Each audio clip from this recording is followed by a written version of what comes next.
நேயர்களே, இன்றைக்கு புதிய குரலுக்கு தமிழ்நாட்டுடைய அரசியல் கலாய்வில் நான் இப்போ பேச போகிறது, ரொம்ப நாளாக கொதிநிலையில் இருந்த காங்கிரஸும் திமுகவும் மெர்ஜ் ஆயிட்டாங்க. தாவேகாவோட காங்கிரஸ் போயிரும் அப்படின்றெல்லாம் சொல்லப்பட்டது. ஆனால் இன்றைக்கு நிலைமை அப்படி இல்லை.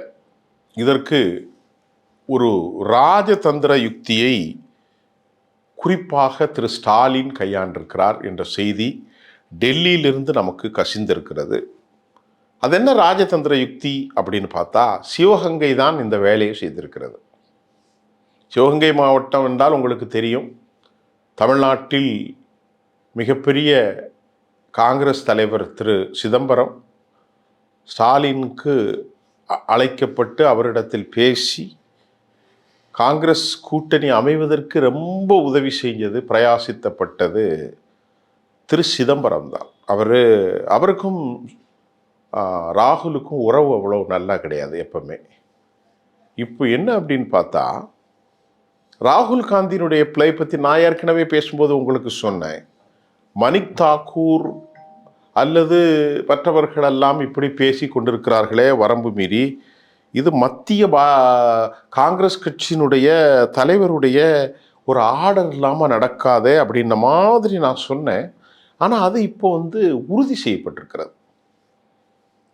ஏன் அப்படின்னு கேட்டால், யாருடைய ஆலோசனையை கேட்டார் என்பதை விட அவருக்கு சில செய்திகள் சொல்லப்பட்டிருக்கிறது. ராகுலுக்கு என்ன செய்தி சொல்லப்பட்டிருக்கிறது? இங்கே பாருங்கள், 1980 உங்கள் பார்ட்டியோட கூட்டு வச்சு கடைசியில் டிஎம்கே காரங்க கழுத்தை அறுத்துட்டாங்க. 2006 கருணாநிதி மைனாரிட்டியை கவர்மெண்ட்டாக இருக்கும்போது நம்ம 34 தொகுதிகள் வைத்திருந்தோம். அப்போ கூட நமக்கு எதுவுமே கொடுக்கலங்க. இன்றைக்கி பாருங்கள், நேற்று பாரதிய ஜனதா எல்லாத்தையுமே கையில் வச்சுருக்காங்க. அவங்க நினச்ச கூட்டணி அமைச்சாங்க, நினச்ச மாதிரி பேசுகிறாங்க, 50 டிக்கெட்டு கேட்குறாங்க. நம்ம என்ன அதோட குறைஞ்சிட்டோம்? தமிழ்நாட்டே நமக்குரியது தான். 44% பெருந்தலைவர் காமராஜோடு, பக்தவச்சலத்தோடு, ராஜாஜியோடு இப்படியெல்லாம் பழைய கதைகளெல்லாம் பேசி, எங்கள் அப்பா பெரிய பண்ணையார், எங்கள் தாத்தா அதோட பெரிய பண்ணையார், தமிழ்நாட்டிலேருந்து கேரளா வரைக்கும் நாங்கள் எங்கள் நிலத்தில் தான் வீசிட்டு போவேன்னு சொல்லுவாங்க. அந்த மாதிரி அவர் ஒரு கதைகளெல்லாம் பேசி வாங்கி அவரை மண்டையை கழுவியிருக்காங்க. அதுக்கு மிகப்பெரிய பொறுப்பு திமுக மீது எப்போதும் வெறுப்பில் இருந்ததாக சொல்லப்படுகிற பிரவீன் சக்கரவர்த்தி, மணிக் தாக்கூர், இந்த மாதிரியான ஒரு ஆட்கள் இதெல்லாம்.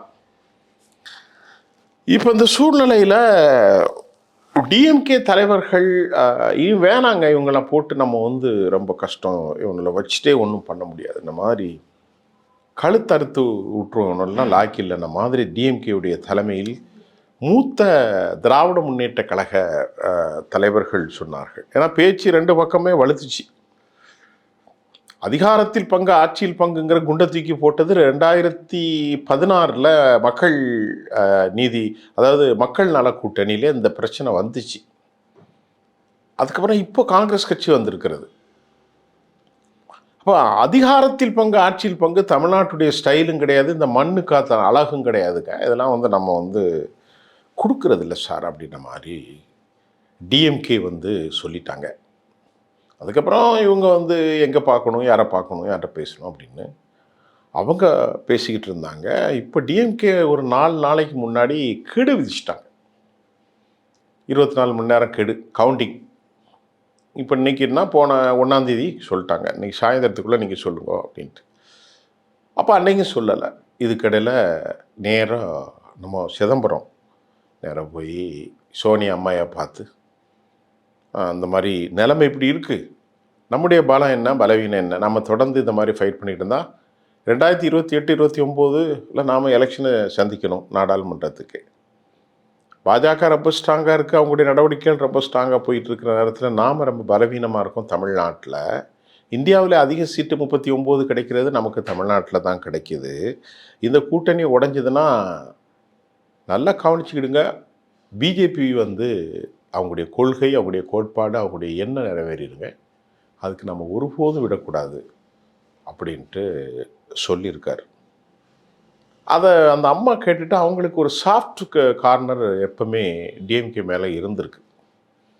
அப்போ அவங்க டிஎம்கே மன்மோகன் சிங் ஆட்சி அதுக்கப்புறம்லாம் அவங்க ரொம்ப ஸ்ட்ராங்காக இருந்த பீரியட்.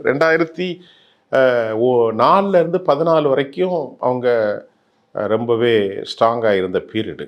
இன்றைக்கி 24 ஆகிட்டு, 20-22 வருஷம் ஆச்சு. இதெல்லாம் இந்த அம்மா ரொம்ப கவனத்தில் கேட்டுட்டு திமுகவோட தான் கூட்டு வைக்கணும்னு சொல்லி தன்னுடைய மகன்கிட்ட பேசியிருக்கிறாங்க, திரு ராகுல் காந்தி அவர்கள்ட்ட. அவரை பொறுத்தவரை அவ்வளோ நல்ல எண்ணம் கிடையாது யார் மேலே, சிதம்பரம் மேலே. அதனால் அது அப்படியா அந்த தத்தளித்து கொண்டிருக்கிற ஒரு வேளையில் ரொம்ப ஸ்ட்ராங்காக கடைசியில் அம்மா ஜெயிச்சிருக்கிறாங்க. சோனியா காந்தி தான் வெற்றி பெற்றிருக்கிறார்கள். அதனால் பையனை கூப்பிட்டு இங்கே வாப்பா நம்ம பார்த்துக்கிடலாம், இன்னும் 2 வருஷத்தில் எலெக்ஷன் இருக்கும் போல், அதனால் அதெல்லாம் சொல்லியிருப்பாங்கன்னு நினைக்கிறேன். நாம் என்ன கிட்டத்தில் உட்காந்தா பார்த்துருக்கோம், அப்படிலாம் இல்லை. ஆனால் அந்த கூட்டணிக்கு தூபம் போட்டது, இந்த கூட்டணியை முழுமையாக வடிவமைத்தது திரு சிதம்பரம் தான். அதில் எந்த விதமான மாற்று கருத்தும் இல்லை. அப்போ எத்தனை சீட்டுங்கும் போது முதல்ல 41, இப்போ ஃபைனலாக நேற்று அறிவிச்சிருக்காங்க 28 தான் அப்படின்னு சொல்லப்படுது. எல்லா பத்திரிகையிலுமே அந்த 28 சீட்டு, முதல்ல 31 என்று சொல்லப்பட்டது, 30 என்று சொல்லப்பட்டது. கடைசியில் 28 சீட்டு, ஒரே ஒரு ராஜ்யசபா. அதனால் அவங்க 2 கேட்ட இடத்துல 1 வச்சுக்கிடுங்க, அப்புறம் பார்த்துக்கலாம். உள்ளாட்சி ஊராட்சியிலையும் உங்களுக்குரிய பிரதிநிதித்துவம் நல்ல முறையில் தரணுன்ற மாதிரி முதல்ல இங்கே வெற்றி பெறணுமே. இங்கே வெற்றி பெற்றால் தானே மற்ற கதை. அதை ரொம்ப கவனமாக ஸ்டாலின் முடிச்சிருக்கார். ஆனால் ஸ்டாலினை பார்க்கும்போது இப்போ செய்திகள் நம்ம பத்திரிக்கைக்காரங்க என்ன சொல்கிறாங்கன்னா, அவர் ஏதோ ஒரு ஆக்டிவாக இல்லாத மாதிரியான ஒரு பிம்பம் எதிர்க்கட்சிகளால் வைக்கப்படுது, பத்திரிகையாளர்களாக வைக்கப்படுது. ஆனால் இந்த விஷயத்துலலாம் அவர் ரொம்ப ஆக்டிவாக இருக்கிறாரு, கருணாநிதியை விட கடும் போக்காளராக இருக்கிறாரு அப்படின்னு சில எதிர்க்கட்சி தலைவர்களும் கூட அவரை வசப்படுற அளவுக்கு அவர் ரொம்ப மெச்சூராக காய்களை நகட்டி வெளியே அதிகமாக வாயை விடாமல் கவனமாக கண்டெயின் பண்ணிட்டார் எல்லோரையும். வாயை அடைச்சி, ஏன்னா எல்லா பிரச்சனையும் வாயில் தான் கெடும். நீங்கள் அமைதியாக இருந்துட்டீங்கன்னா எல்லாமே நல்லபடியாக நடக்கும். வாயை விட்டாச்சின்னு சொன்னால் அது என்ன ஆகும், குழம்பிடும். அவர் முடிச்சிருக்காரு.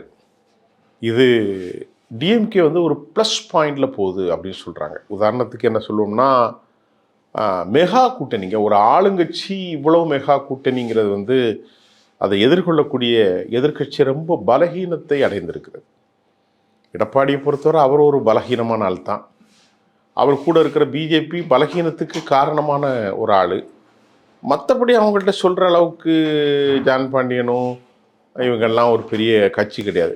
பருவக்குல முன்னேற்ற கழகத்தை சேர்ந்த பாரிவேந்தர், ஜான் பாண்டியன், இவங்கெல்லாம் என்ன சாதிக்க போகிறாங்க? அவர் முத்தையா, ஏசி முத்தையா, இல்லை அவர் பேர் என்னது, முதலியார் கட்சி சண்முகம், ஏசி சண்முகம், இவங்கெல்லாம் என்ன பெரிய ஓட்டை கொண்டு வர போகிறாங்க? அப்படியெல்லாம் ஒன்றும் கொண்டு வர்றதுக்கு இல்லை.